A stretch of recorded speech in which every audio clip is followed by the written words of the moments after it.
Hello everyone, Storm11 here. Today we'll be having an update on the severe weather setups that will be occurring across parts of the south over the next couple of days. Before we get started this video, if you guys like weather related content, you can subscribe to my channel. We do stuff here all the time on this channel. Plus we'll have more updates on these severe weather setups over the next couple of days, so definitely stay tuned for more updates as well. We're going to get started with the watch warning advisory display. It is mostly quiet across the country at the moment.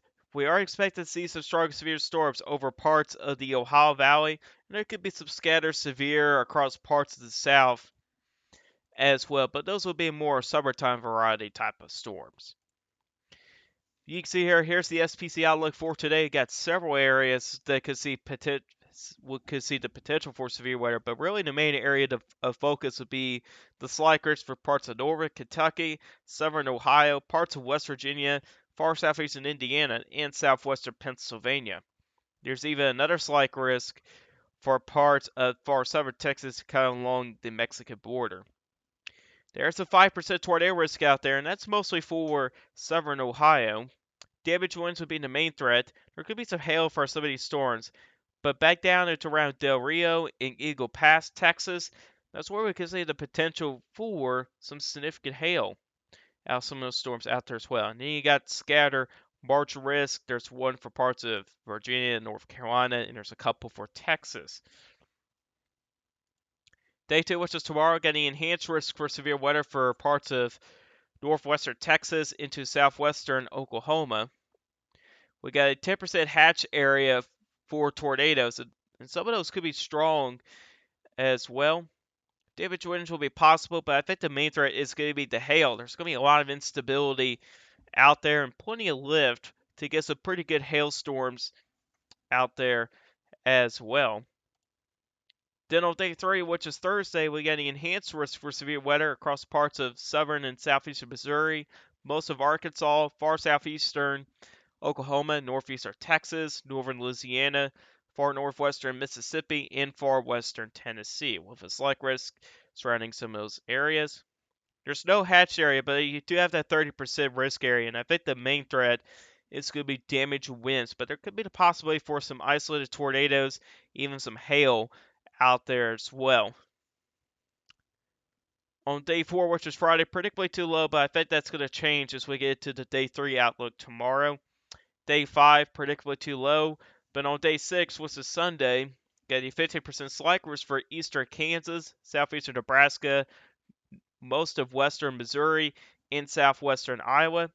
And then on day 7, which is Monday, get another 15% slight risk for northeastern Kansas, eastern Nebraska, northwestern Missouri, I should say, the western half of Iowa, far southeastern South Dakota, and southwestern Minnesota. We'll talk more about these severe weather risks in a later video. Today we're mostly going to be focused on today, tomorrow, Thursday, and Friday. And let's get started with today's severe weather risk, and we're going to kind of go with visible satellite. And there is a lot of clearing out there across Kentucky into southern Ohio. And we are seeing some cumulus clouds happening across west central Kentucky into southern Indiana. And that's where we're going to expect some thunderstorm development over the next hour or two.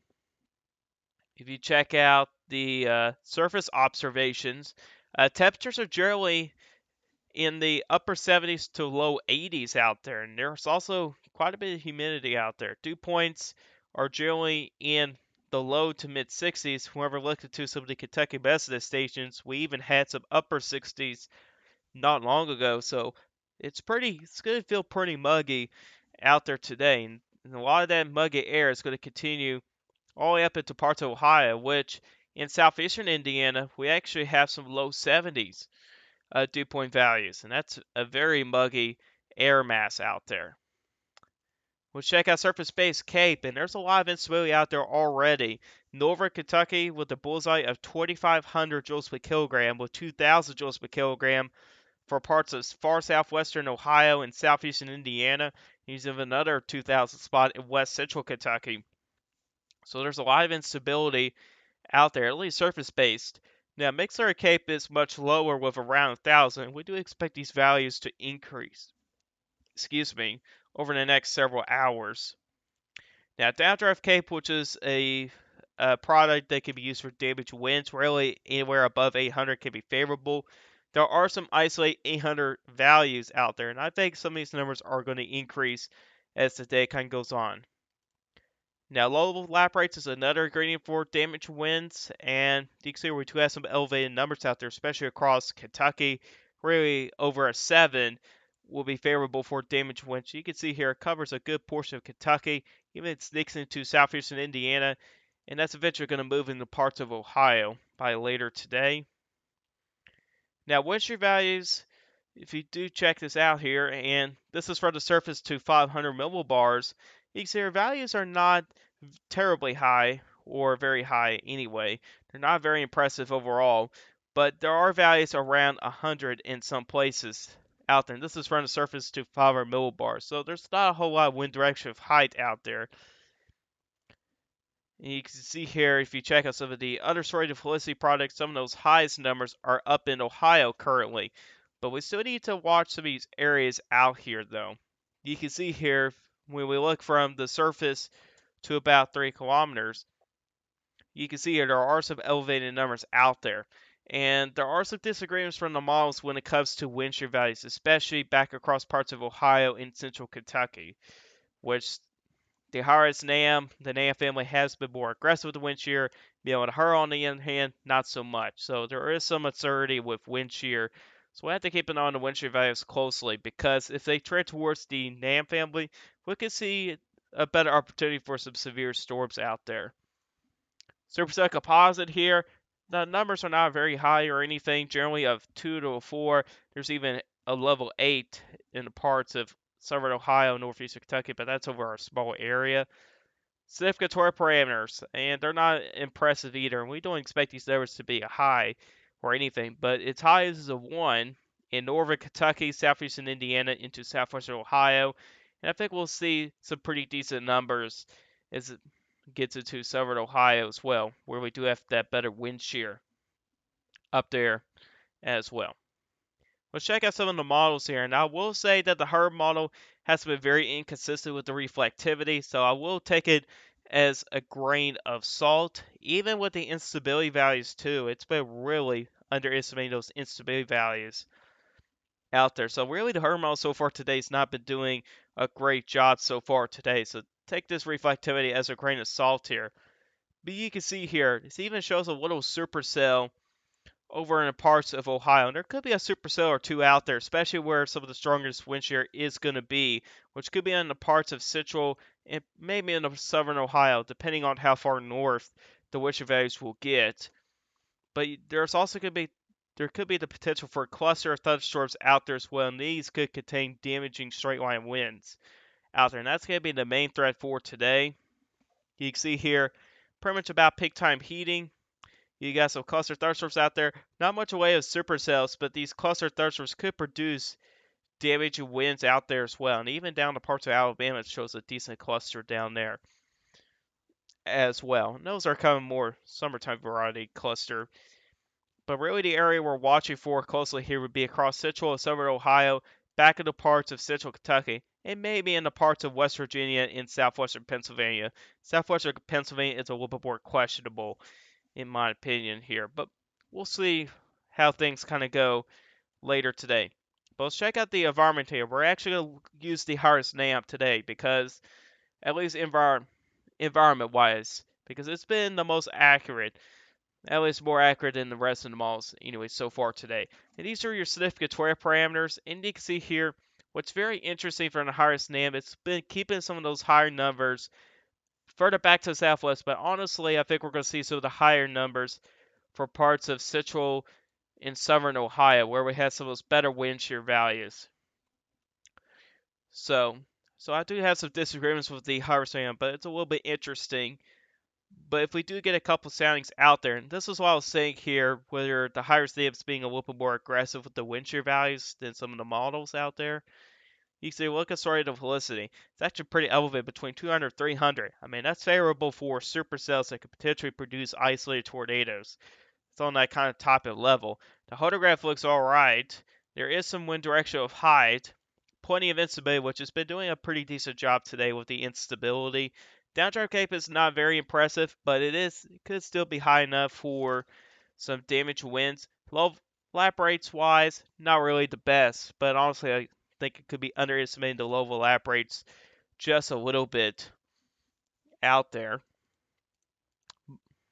But really, the other area to watch for be up in the parts of Ohio, and I think that's where we're going to see some of the better wind shear here out there. Which here's a sounding in Central Ohio, kind of a similar situation back to Kentucky, a little lower in wind shear values, but then again, I think some of the highest wind shear values will be up in the parts of Ohio.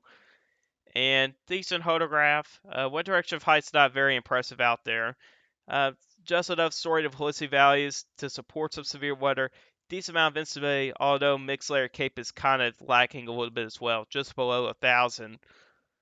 And line breaks are not bad in similar situation with downdraft cape. So it's not like a big setup or anything like that. It's just, I think overall it's just going to be a March just like we say. You'll have probably some scattered, strong, severe storms out there. And that's where conditions will be favorable for later today. And then again, I think the main threat will be damage winds, but there could be some isolated tornadoes and even some hail will be a possibility, especially farther back to the southwest. I think parts of southern Ohio and central Kentucky may have the best opportunity to see some of that hail, where we could see stronger mixed layer cape out there.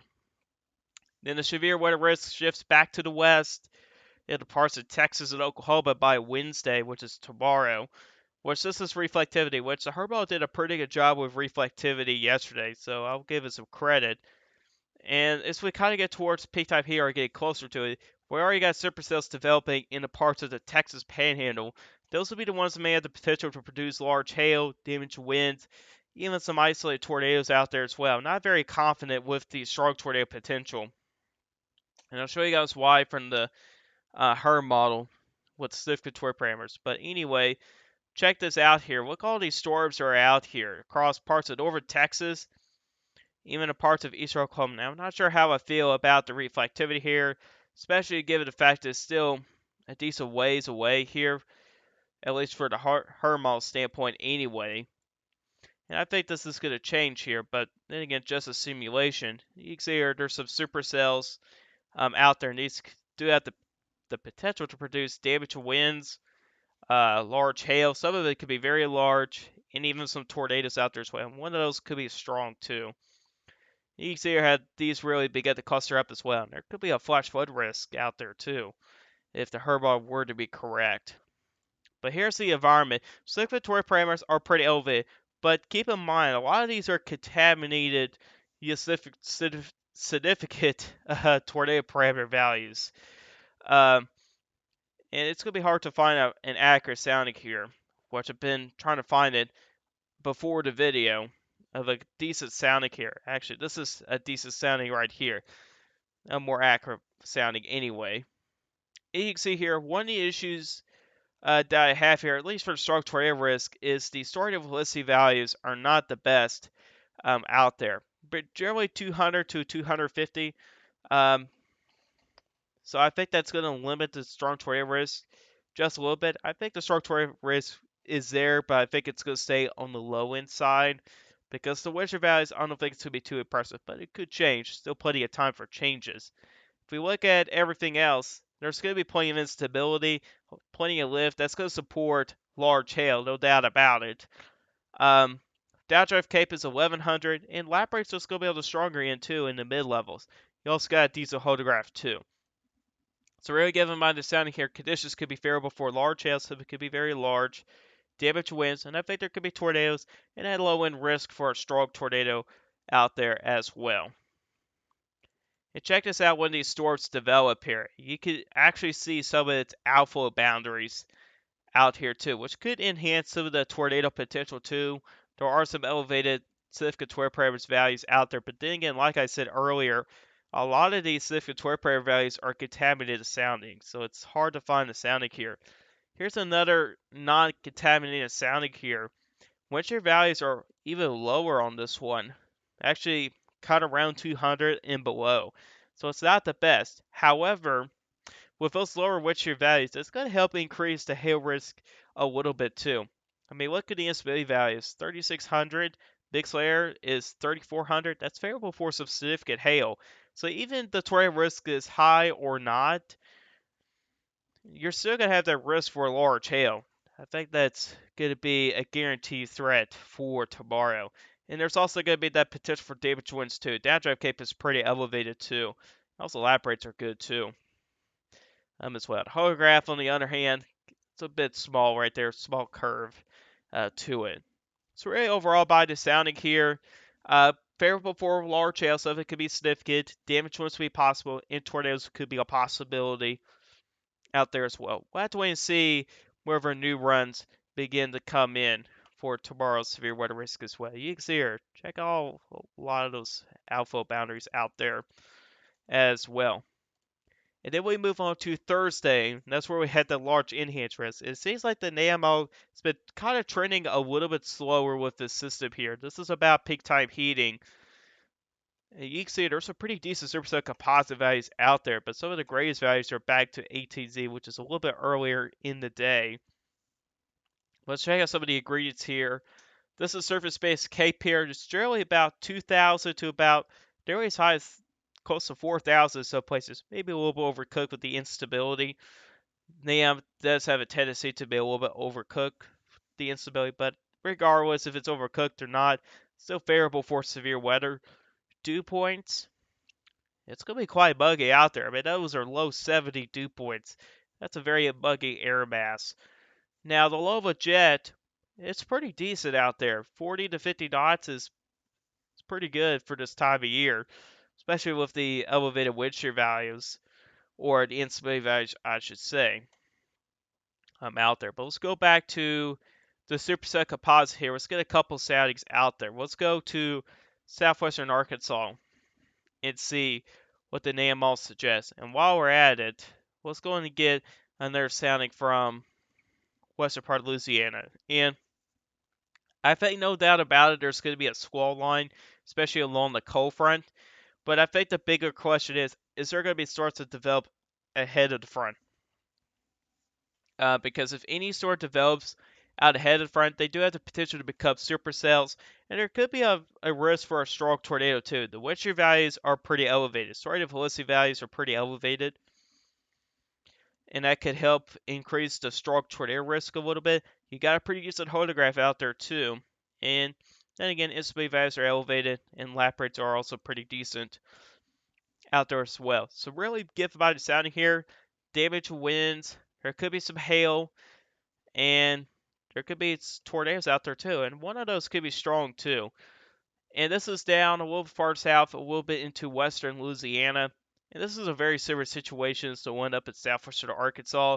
There's a little bit more dry air to work with in the mid-levels, which could help prevent the messy mode of convection out there. It's not a very saturated column here of the atmosphere. But even with that, regardless here, conditions will still be favorable for severe weather. For large hail to damage winds, and the potential there is for tornadoes, and one or two of those could be strong as well. So those favorable values could continue further up north as well. But then again, we'll have to watch to see how these cluster thunderstorms kind of go across parts of Missouri and Arkansas. I do think there's going to be a big cluster of thunderstorms out there, but how fast it moves is something we do not really know yet. So that's definitely another thing to really watch for, as well as just kind of see how models kind of trend with this here. Plus, not all models are in range just yet. I'm interested to see what the herd model gets in range as well. It will probably have a better handle with the convection out there as well. But if you do live in the parts of southern Missouri, Arkansas, southeastern Oklahoma, northeastern Texas, even into northern Louisiana, definitely keep an eye on forecasts over the next couple days, because the potential is there we could see some significant severe weather on Thursday. And it could get into parts of western Tennessee and even the parts of Mississippi as well. So you kind of get into the overnight hours too. And the severe weather risk could continue further to the east by Friday, which the SPC does not have a risk area highlighted.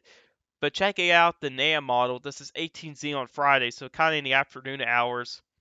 There are some elevated values out there. There's even a contaminated value out there which is going to value as high as a 21 out there, but I don't think that's going to happen. But I think part of that is going to be that there could be a pretty good cluster that may try to roll through parts of Alabama and Georgia throughout the day.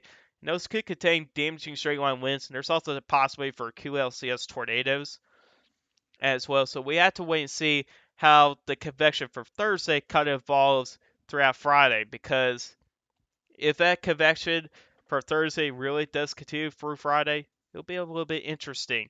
But it could also have the potential to be disorganized too. So we have to wait and see how Thursday kind of evolves into Friday as well, because there's a possibility as we do get to Friday's severe weather setup potential that that morning or the Thursday convection could mess up the environment for Friday. So we'll have to wait and see how this could occur. But really, areas I will watch for on Friday would be across the deep south, so Mississippi, Alabama, Georgia, into Tennessee. It could get into parts of South Carolina too. It may get as far north as parts of Kentucky. But then again, there's just a decent amount of uncertainty out there. But here's the GFS. Some decent values out there. If you check out some of the other ingredients like the low of a jet, there's a pretty decent low of a jet out there. Surface-based cape, decent amount of instability. Gerway 1 to 2000, although I do think it's a little bit undercooked with some instability in some areas anyway.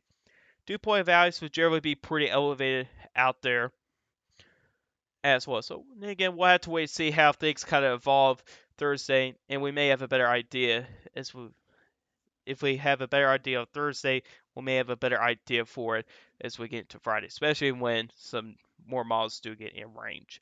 But anyways, guys, that's all for you guys today. Hope you guys enjoyed this video. Guys, like this video, hit that like button. If you like my channel, hit that subscribe button. Hit the bell notification so you never miss an upload. If you guys have questions about this, put the comment section down below. I'll answer you guys' questions, and I'll see you guys in the next video. Goodbye and have a good day.